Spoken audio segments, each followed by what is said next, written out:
Right now it is time for us to check sports. It's time to bring in Mike Cozzi. Good morning, Mike. Good morning. How was your weekend? It was all right. All right. It was boring. Boring. Yeah. Nothing to do yesterday. No, there wasn't. There wasn't much to do at all yesterday. All right. Well, the Major League Baseball season is wrapped up, and the playoffs are all set, and the hub zones are all set up, and there you go. No, there's no hub zones yet. They're playing at the I know, but they have the home field now. Yeah, but then right after that, they go to their specialized bubbles. I don't know why they need that. Yeah, neither do I. Anyways, but then again, that's more just publicity. That's all. Yeah, it's what it is just something else for us to confuse the station. Now, I'm not against.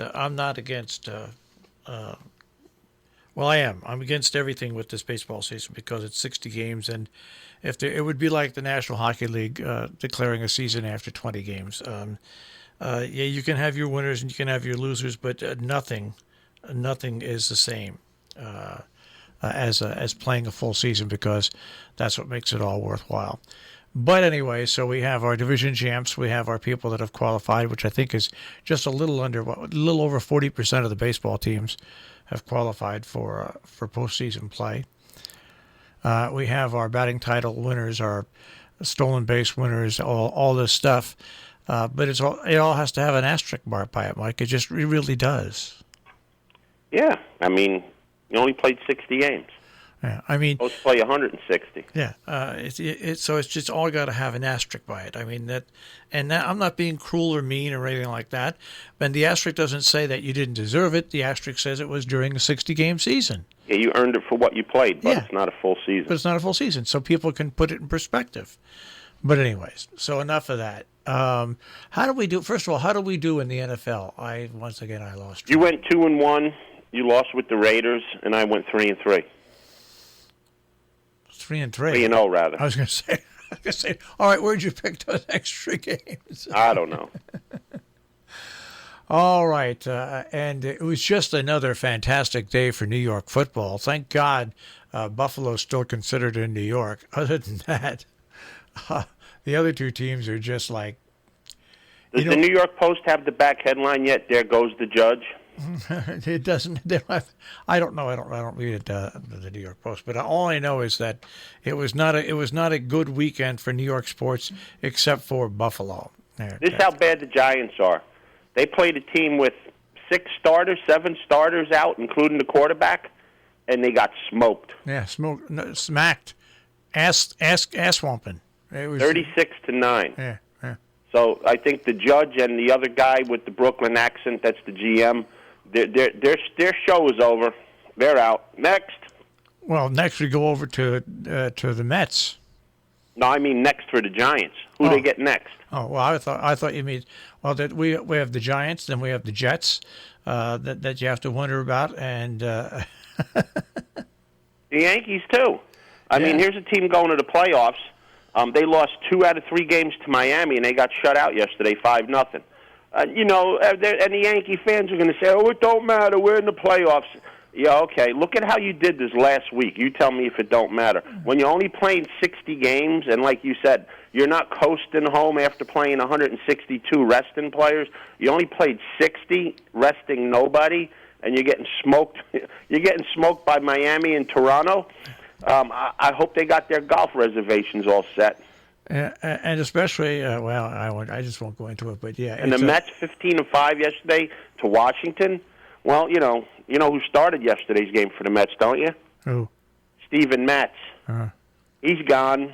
They couldn't deal this guy 2 years ago when he was decent. Now you can't get a broken bat and an old baseball for him.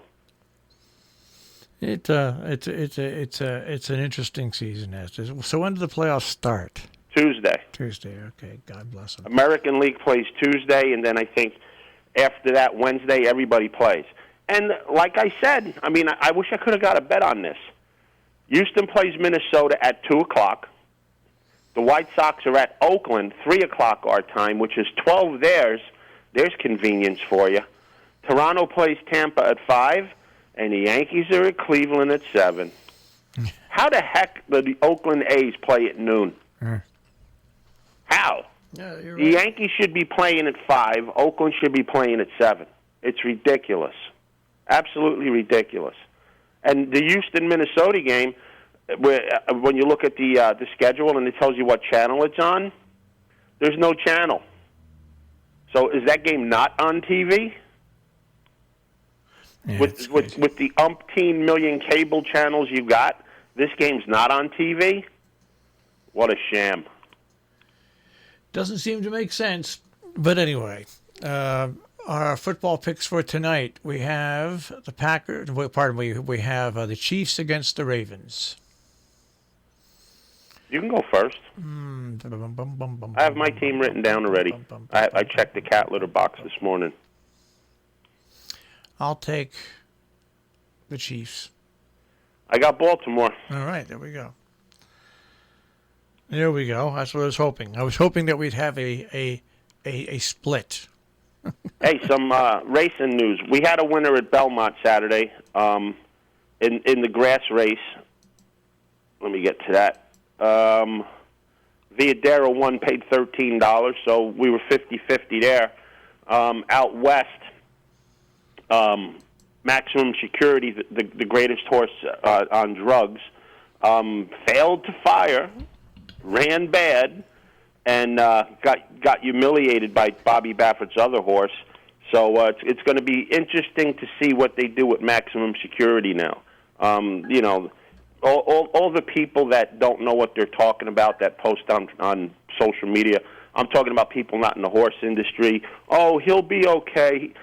This is a horse that ran on drugs his whole life. It has nothing to do with the horse. It has everything to do with the people that trained him. It has nothing to do with the horse himself. There's no sour grapes about the horse. But I believe that this horse should be retired and sent to old friends or wherever where he could enjoy the rest of his days because he's entitled to it for the horror show he's been put through. That's all I want to say about that one. And this weekend coming up, you got the Preakness. First weekend in October is the Preakness. It's opening weekend at Keeneland. They have 10 stakes there over the course of 3 days. And Belmont has a big day Saturday with 6 stakes. So a whole lot of races this weekend as we prepare for the Peopleless Breeders' Cup in a month. All right. The Peopleless Breeders' Cup. Yeah, it's just a shame what happened with this horse, Maximum Security. It really is. And I wish the people that own him retired a horse because that's what should happen to him. Not because of anything else except of what he was put through. And he's a horse. You're going to think this is funny? He shouldn't be humiliated this way. All right. No, I agree with you. I don't think there's anything wrong with what you're saying at all. I think you're dead on. I mean, you watch the people on the horse racing network, and they give you a million. Oh well, he was stuck between horses. It was a 5-horse field. He had to beat one horse, the other horse in Bobby Baffert's barn. And like I told a friend of mine, I said, "Do you really think if Maximum Security was that good that Bobby Baffert would be running his other horse against him?" The answer is no. I mean, it is what it is. He had to run the horse because then he would have been saying he's ducking. It's a 5-horse field. 5-horse field, a Grade 1 in California. The racing in California is pitiful. I was looking at the entries in the form for this weekend. The multitude of their stakes races have 5, 6 horses in it. That's awful. That's terrible. There's no quality there. There's no depth. There's no nothing. The favorite should prance around the track. But like I said, my opinion, Maximum Security, he should be retired. But I don't think he's going to be. Maybe after he gets demolished in the Breeders' Cup. All right. Anything else in sports that's going on? Yeah, hockey. Tampa Bay got beat Saturday night. So there's a Game 6 tonight. And what's it set up as? 3-2, Tampa. They can still win it tonight. But Dallas went down swinging the other night, came out with a win. So we'll see what happens tonight. Tonight, they win. Anything could happen Game 7. Tonight's almost a must-win for Tampa.